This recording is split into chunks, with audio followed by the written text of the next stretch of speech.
Good. How are you, Heather? I'm good. I'm such a big fan of yours. Oh, thank you. Thanks. So, in Fatima, your character is so mean. Like, can you relate to him in any way? No, I mean, I uh, he has his own kids in the movie. I have my own kids, and he's trying to get something out of these kids. He really believes that they invented the story, that didn't happen, and he's trying for them to be, honest. If your kid does something and you don't believe him and you're trying to get to the bottom of it, what really happened. And sometimes kids just don't budge, they just say, no, that's not what happened, Dad. And you're like, oh. So I could have kind of like lived with that kind of exasperation from Arturo that he really doesn't believe them, and until the end when he actually is there during a miracle, when he witnesses a miracle and he really, funny thing is, when you go through the historical record, after that moment, Arturo de Santos kind of disappears from the public eye. He retires. He's not the mayor anymore. So he obviously, something happened to him that day. Something he saw changed his view on the things and everything. So that's the only way I can relate to him. But at that time in Portugal, life was really different, and he was representative of a government who was not going along with the church very well. Quite contrary, there was a lot of clashing between government and church.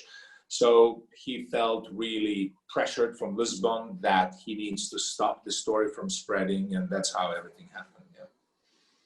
And speaking about the miracle of the sun, had you heard about it before working on Fatima? No, I heard of Fatima, and I heard of what happened there.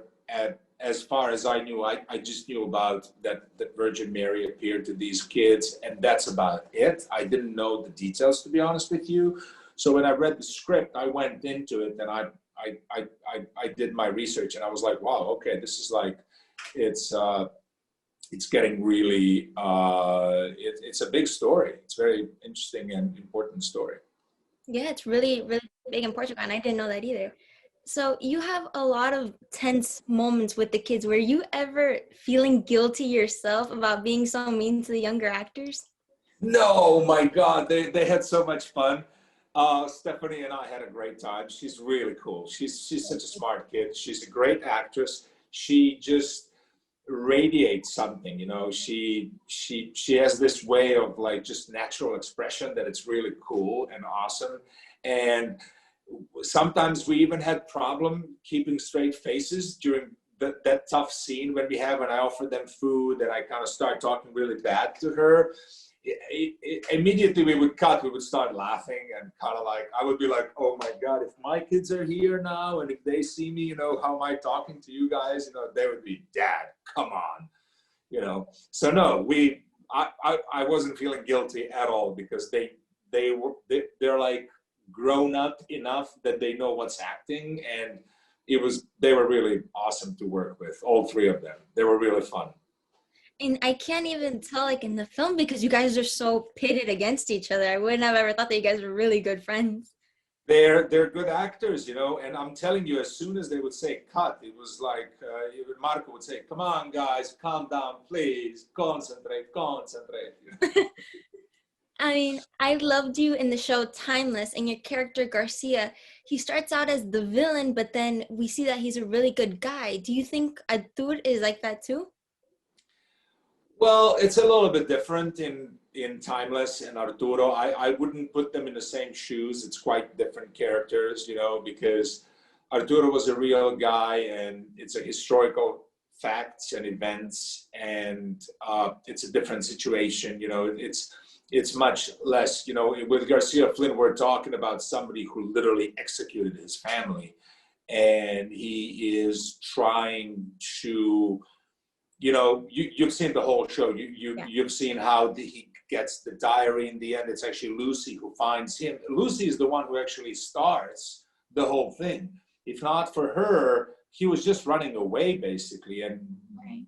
bench drinking somewhere in South America. So he literally just escaped, and Lucy is the one who gives him a hope that he can bring his kids back and everything. So it's quite different character, you know. And I have to say, I don't want to say my favorite character of all time, but pretty damn close, you know, Garcia Flynn is. I mean, he's such a complex character, and I think there's more to him than we actually get to see in the film. Do you think for him, when he was a real person, there would be a redemption? Well, there was an episode with Benedict Arnold in first season. He speaks to Lucy and he says to her, when she says, okay, so if we destroy Rittenhouse, what are you going to do? And he says, well, I'm going to return the time machine. I'm going to go to see my wife and kids. I would kiss them goodbye and walk away forever. And she's like, why would you do that? I mean, you're doing all of that to bring them back. But he says, I've done some horrible things during all of this. I'm a different person. I wouldn't be able to look my wife and kid in the eye after everything I've done, you know? So that's why in the end, then he literally sacrificed his life for everybody because he believes that he's not worth of redemption. Now, is that how it would really stay in the future of the show? I don't know, because I don't think we're going to see it, you know?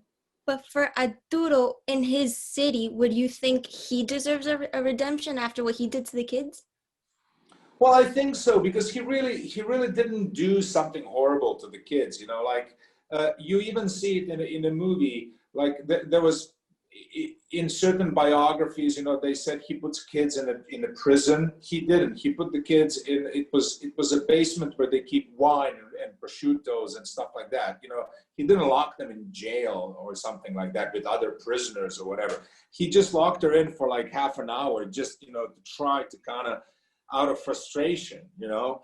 So it's more than when he actually witnessed the miracle. You know, he changed. He said to himself, oh my God, you know, something really does exist that I can't understand. You know, there is a higher power that I'm not able to comprehend.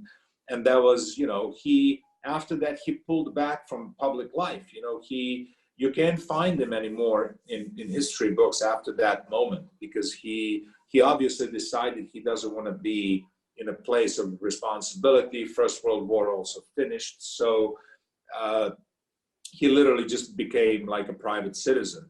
So that was his kind of like redemption. You know, it was like kind of, I was wrong and I don't want to stay in politics. I don't want to be the guy who runs the place anymore. So he just kind of pulled back. And there's a point in the film where his wife tells him if he's doing it because the president told him to do so, or if he was doing it for himself. What do you think about that? Well, that's, you know, that was a good point. You know, you stopped the scene after that moment. You stopped on his face that he wasn't maybe even aware of that, but she pointed it righteously, because she's also hitting the wall a little bit, because she's telling him, look, man, you're doing a wrong thing. You really need to think about it differently. You know, why are you so afraid of these people in Lisbon? If this is something that's really happening, you know, there's nothing negative about it. You know, it's just a message of love. Why do you want to stop it so much? You know, so she's trying to probe him there. You know, they've been together for a while. They know each other. They're good partners, you know. So when she says that to him, that kind of affects him in a way that he starts thinking about it a little bit. But he's a stubborn guy. He's definitely a stubborn guy, you know. I think he was my favorite character out of the whole thing because he was just so complicated. But that's all the time we have. So thank you so much for talking with me. I'm a really big fan, so I can't wait to see what you do next. I'm gonna be guest starring in The Boys. I don't know, have you seen the show The Boys on Amazon? No, but I know about it. Yeah, it's a bit adultish. I think it's rated like R or something, you know. But yeah, I'm going to be on a second season for about 4 or 5 episodes. That's so cool. So I'll see you there. Yeah, thank you. Thank you. Bye. Bye. Bye.